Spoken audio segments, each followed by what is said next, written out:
হরে কৃষ্ণা। আমি আমার পরমারাধ্য গুরুদেব ওং বিষ্ণুপাদ পরমহংস অষ্টোত্তর শত শ্রী শ্রীমৎ ভক্তি সুন্দর ভাগবত মহারাজের রাতুল চরণ যুগলে অগণিত ভক্তিপূর্ণ প্রণাম জানাই এবং সকল সাধুগুরু বৈষ্ণব ভক্তবৃন্দের শ্রীচরণ কমলে জানাই আমার ভক্তিপূর্ণ প্রণাম। আজ আমি আলোচনা করব যে ভক্তদেরকে অপমান করলে বা যথাযথ সম্মান না দিলে কি হয় দেখুন। ধ্রুব মহারাজ তিনি ভগবানকে লাভ করেছিলেন, ভগবানের দর্শন লাভ করেছিলেন কত বছর বয়সে? ছোট 5 বছর বয়সে। তো ধ্রুব মহারাজ কার কৃপায় তবে ভগবানের কৃপা লাভ করেছিলেন? নারদ মুনির কৃপায়। নারদ মুনির কৃপাতেই সব মহান মহান ভক্তে পরিণত হয়েছেন, অনেকে ভগবানের কৃপা লাভ করেছেন। ধ্রুব মহারাজ তিনি এত ধার্মিক, এত নিষ্ঠাবান, নিষ্ঠাপরায়ণ ভক্ত যে ওনার পুত্র উৎকল তিনিও অতি নিষ্ঠাপরায়ণ ভক্ত। ধ্রুব মহারাজের পুত্র উৎকল ধ্রুব মহারাজেরই মতো, পিতারই মতো, যেমন স্বভাবে আচরণে তেমন যাগ যজ্ঞ ব্রাহ্মণ বৈষ্ণবদের দক্ষিণা প্রদানে ধ্রুব মহারাজেরই মতো। তো মহারাজ উৎকল তিনি পৃথিবী শাসন করছেন, প্রতিদিন যাগ যজ্ঞ হয়েই চলত, আর দান একেবারে দুহাত উজাড় করে তিনি দান করতেন। যাগ যজ্ঞ সম্পন্ন হওয়ার পর, দক্ষিণা প্রদান করার পর সকলকে ভোজন করিয়ে তারপর তিনি নিজে সেবা গ্রহণ করতেন। কোনো রকম বিরক্তি ভাব মনের মধ্যে ছিল না। ব্রাহ্মণ বৈষ্ণব থেকে শুরু করে আপামর জনসাধারণকে তিনি দান করতেন, ভোজন করাতেন। সবাই ধ্রুব মহারাজের পুত্র উৎকলের প্রতি সন্তুষ্ট ছিলেন। আর ওনার রাজসভা আলো করে বসে থাকতেন সপ্তর্ষি মরীচি, অত্রি, অঙ্গিরা, পুলস্ত, পুলহ, ক্রতু, বশিষ্ঠ, দুর্বাসা মুনি, লোমস মুনি, বৃহস্পতি, তারপরে শুক্র, সকল প্রধান প্রধান মুনি ঋষিরা সবাই ওনার রাজসভা আলো করে বসে থাকতেন, সুপরামর্শ দিতেন।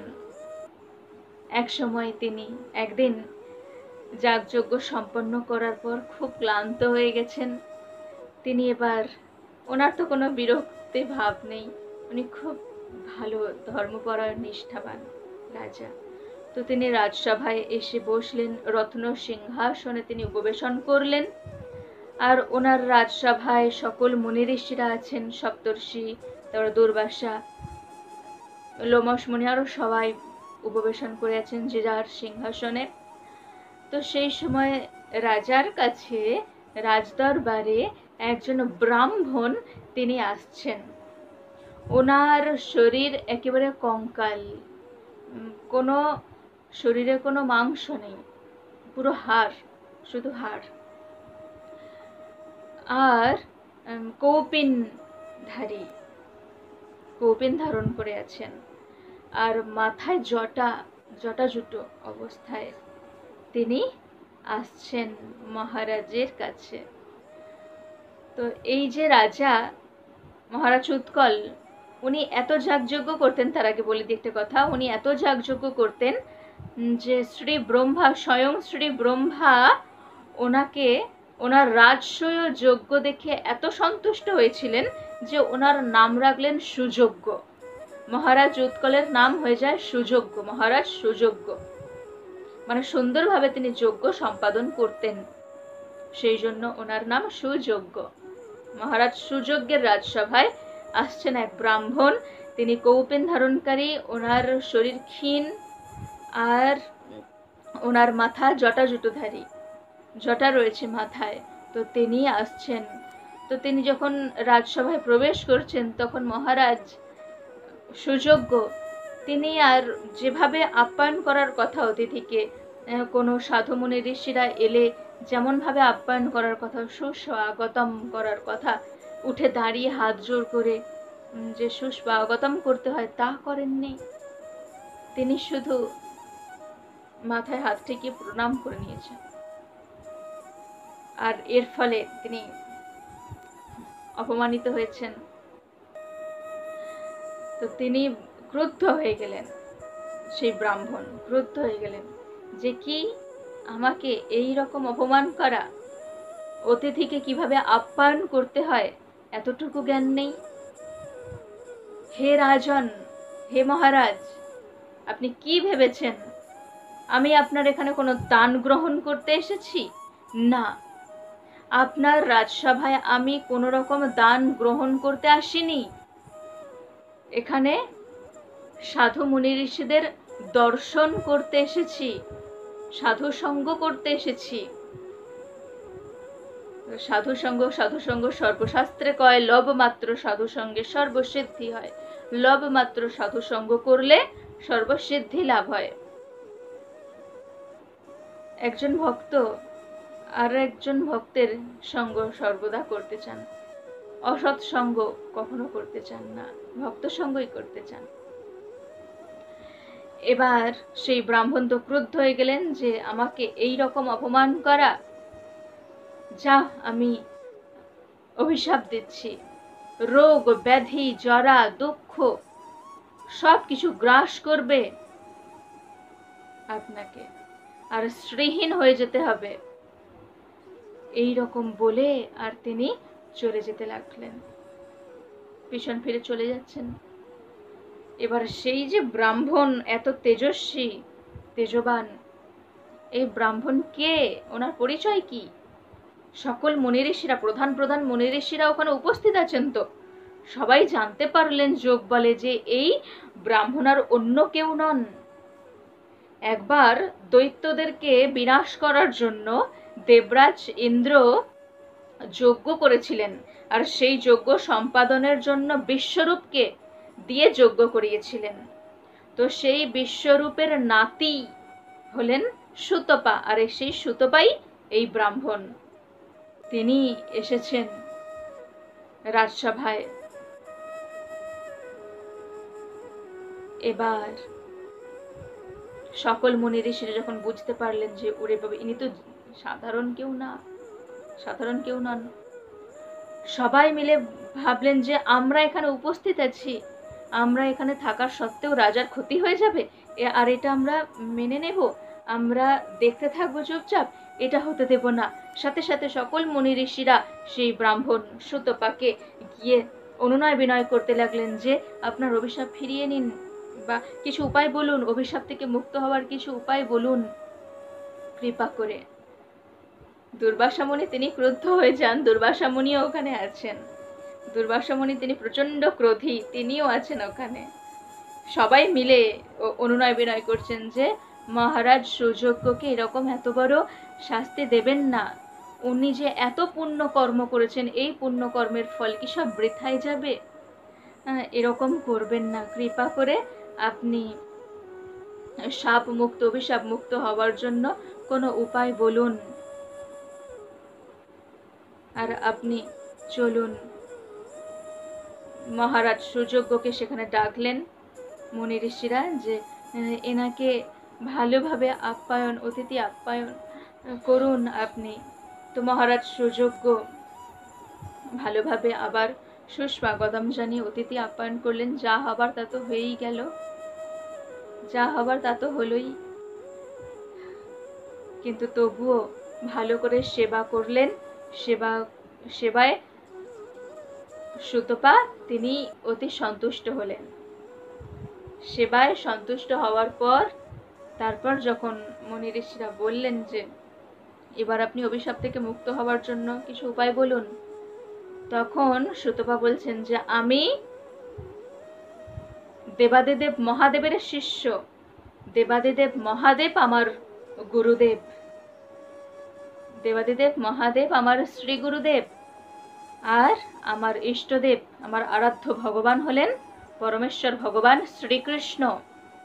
দেবাদিদেব মহাদেবের কাছ থেকে আমি শ্রীকৃষ্ণ মন্ত্র, কৃষ্ণ মন্ত্র গ্রহণ করেছি।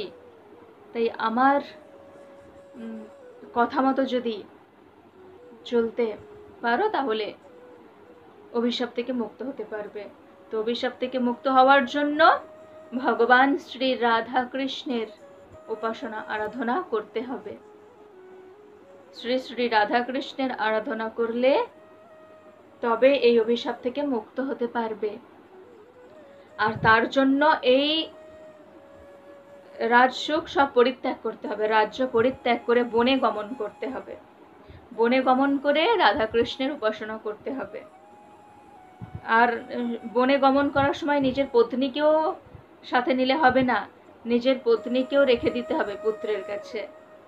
তখন মহারাজ সুযোগ্য বললেন যে আমি তো অত্যন্ত দুর্বল হয়ে পড়েছি, তো আমি কিভাবে একা একা বনে যাব, একা একা বনে গিয়ে কিভাবে বসবাস করব, কিভাবে কি ভগবানের আরাধনা করব। তখন সেই সুতপা তিনি বললেন, মহর্ষি সুতপা তিনি বললেন যে রাধারানীকে স্মরণ করো, রাধারানী পথ দেখিয়ে দেবেন। রাধারানীর কৃপাতে একাই বনে গিয়ে তপস্যা উপাসনা ভগবান শ্রী রাধা গোবিন্দের উপাসনা করতে পারবে রাধারানীর কৃপা লাভ হলে। রাধারানীকে ডাকো, স্মরণ করো রাধারানীর নাম। এই বলে তিনি সেই স্থান পরিত্যাগ করলেন। এবার ওই মহর্ষি সুতপার কথা মতো মহারাজ সুযোগ্য তিনি রাজ্য সব রাজপাট সব কিছু পুত্রের হাতে অর্পণ করে দিয়ে, পুত্র স্ত্রী পুত্র সবাইকে রেখে দিয়ে তিনি বনে গমন করলেন, ভগবান শ্রী রাধা মাধবের আরাধনা করতে লাগলেন। সুতপা, মহর্ষি সুতপা এটাও বললেন যে শ্রীমতী রাধারানী ভগবান শ্রীকৃষ্ণের অন্তরঙ্গা আরাধিকা শক্তি স্বরূপিণী। একথা দেবাদিদেব মহাদেব তিনি স্বয়ং বলেছেন দেবর্ষি নারদকে। নারদ পঞ্চরাত্রে বর্ণিত হয়েছে আরাধনানাং সর্বেষাং বিষ্ণু, যে আদৌ সমুচ্চরেত রাধাং পশ্চাৎ কৃষ্ণং চ মাধবম বিপরীতং ইয়দি বাদেত ব্রহ্মহত্যাং লভেত ধ্রুবম। যে আগে শ্রীমতী রাধারানীর আরাধনা করলে তবে ভগবান শ্রীকৃষ্ণের কৃপা লাভ করা যায়। সেই জন্যই তো কৃষ্ণ নামের আগে রাধা নাম উচ্চারণ করতে হয়। আর রাধারানীর নাম উচ্চারণ করলে মানে রাধারানীর কৃপা লাভ করলে তবে ভগবান শ্রীকৃষ্ণের কৃপা লাভ করা যায়। এবার সেই মহারাজ সুযোগ্য এই কথা শ্রবণ করে, মহর্ষি সুতপার কথা শ্রবণ করে তিনি বনে গিয়ে কঠোর তপস্যা শুরু করলেন, রাধা গোবিন্দের তপস্যা করলেন। আস্তে আস্তে ওনার শরীর ক্ষীণ হতে লাগলো। অনেক দিন তপস্যা করার পর শ্রীমতী রাধারানী করুণাময়ী কৃপাময়ী তিনি এলেন সুযোগ্যের মহারাজ সুযোগ্যের কাছে। মহারাজ সুযোগ্য একদিন দেখতে পাচ্ছেন যে দূর থেকে